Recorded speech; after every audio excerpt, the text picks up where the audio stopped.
Bwana Yesu asifiwe sana. Leo kabisa ni siku ya kwanza ya semina yetu endelevu ndani ya mwaka 2026. Somo letu linasema kwamba mambo matano ya kuongeza ufanisi wako wa kiroho na kiuchumi. Mambo matano ya kuongeza ufanisi wako wa kiroho na kiuchumi. Ikiwa kabisa ni siku ya kwanza ya semina yetu hii, karibu sana mtumishi wa Mungu ambaye unaona ni vema kabisa kujiunga na maelfu ya watu kufika mahali hapa kwa ajili ya kusikiliza semina hii. Pia na wewe ambaye uko unafuatilia kwa njia ya mtandao, karibu sana kuendelea kujifunza pamoja na sisi kwa muda wa wiki moja. Kwa tunatembea na somo letu tunasema kwamba mambo matano ya kuongeza ufanisi wako wa kiroho na kiuchumi.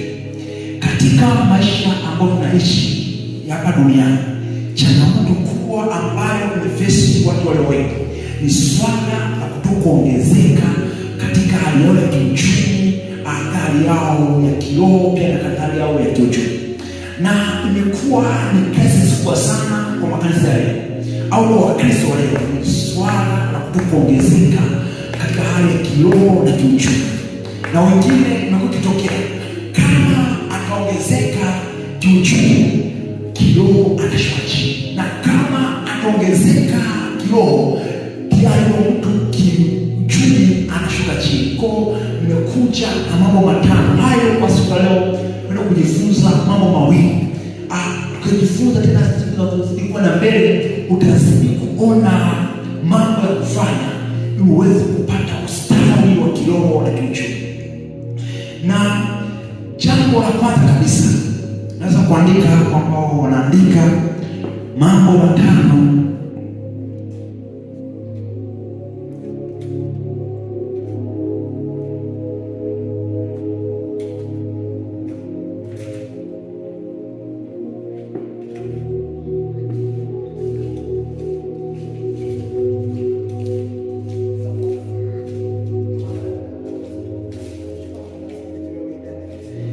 kuna mambo matano ya kuongeza ufanisi wako wa kiroho na kimwili, au unaweza kufungia kwenye mabano nikaandika kiuchumi.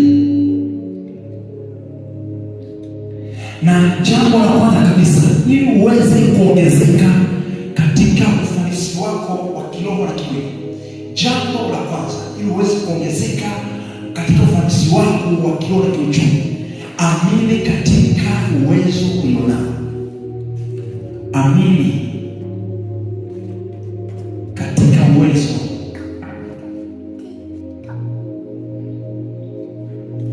ulionao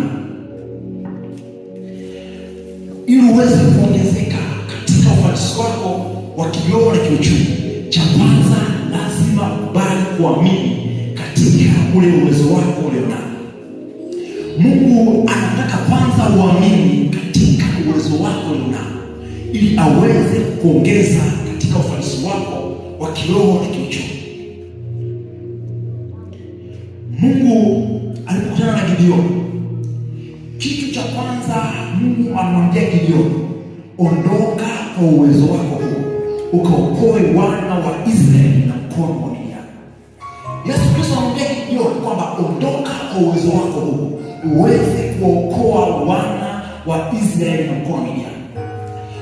Mungu hakutaka kuongezea Gideoni nguvu, au Gideoni hakuhitaji nguvu nyingine aweze kwenda kuokoa wana wa Israeli, lakini Mungu anamwambia kwamba nenda kwa uwezo wako huu ukaokoe wana wa Israeli na mkono wa Midiani.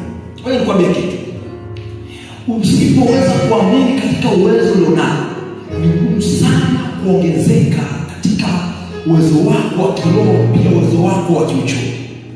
Kwa cha kwanza kabisa, lazima uongezeke au lazima ujiamini katika uwezo ulionao.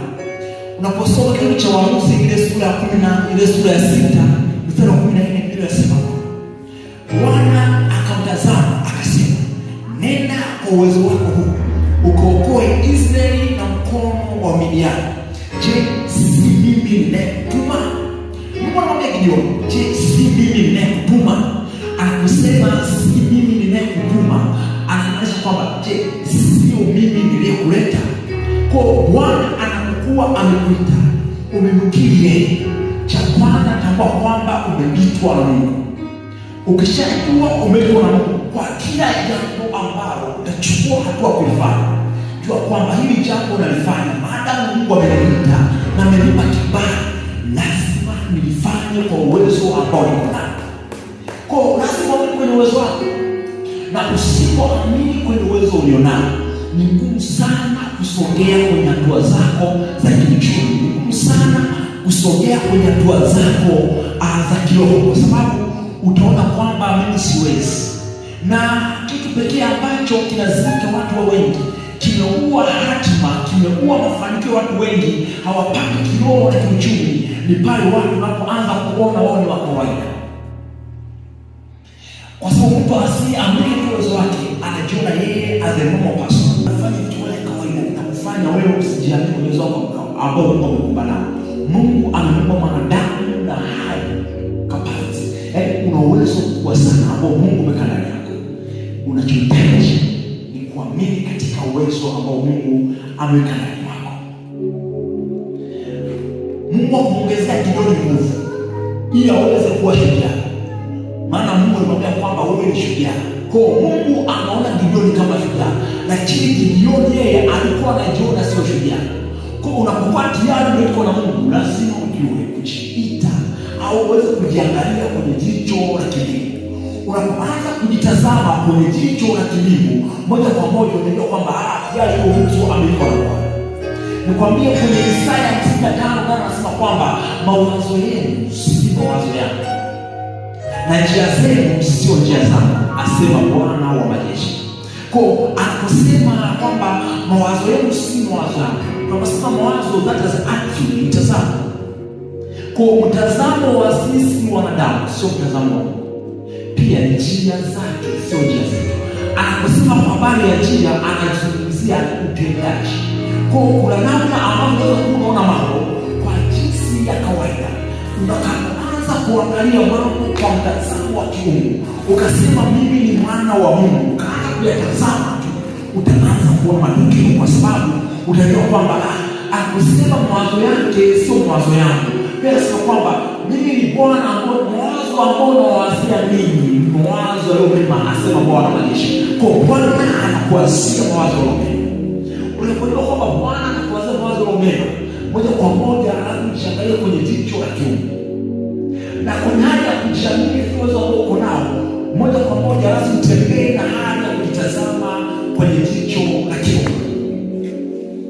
Na kitu cha pili, uweze kuwa ufanisi wako wa kiroho, lakini anza na uwezo ulionao. Hii pointi ya pili, anza na uwezo ulionao.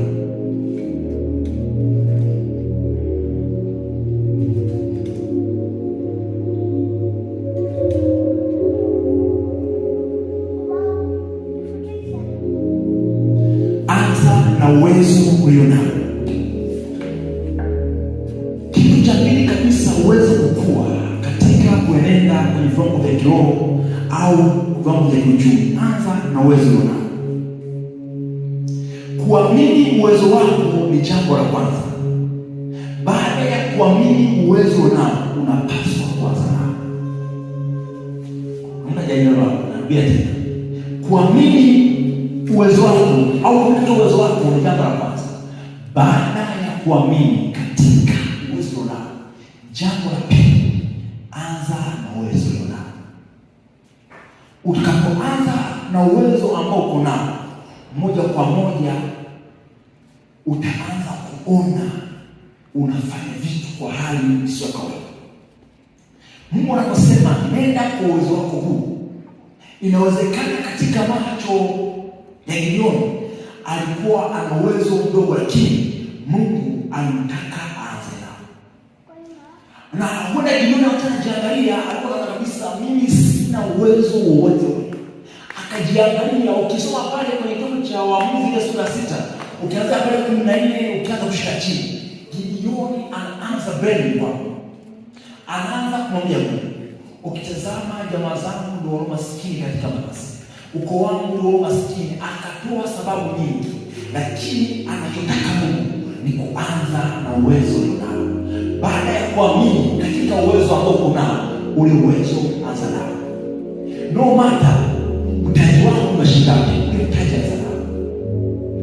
No matter kiwango chako chiko kinaanza wapi, ule uwezo ambao kunao. Kama hapa unaweza kusoma page moja ya Bible, anza nao. Uwezo wako mkubwa umefichwa kwenye uwezo wako mdogo. Uwezo wako mkubwa umefichwa kwenye uwezo wako mdogo. Na uwezo mwanadamu wote ambao duniani, no matter ana uwezo gani, hakuanzia pale, alianza na uwezo mdogo. Unapoona leo hii amestari, usikitu alianza kustari, alianza na uwezo mdogo. Uwezo wako mkubwa umefichwa katika uwezo mdogo. Na ukianza kufanya kwa uwezo wako mdogo, thank God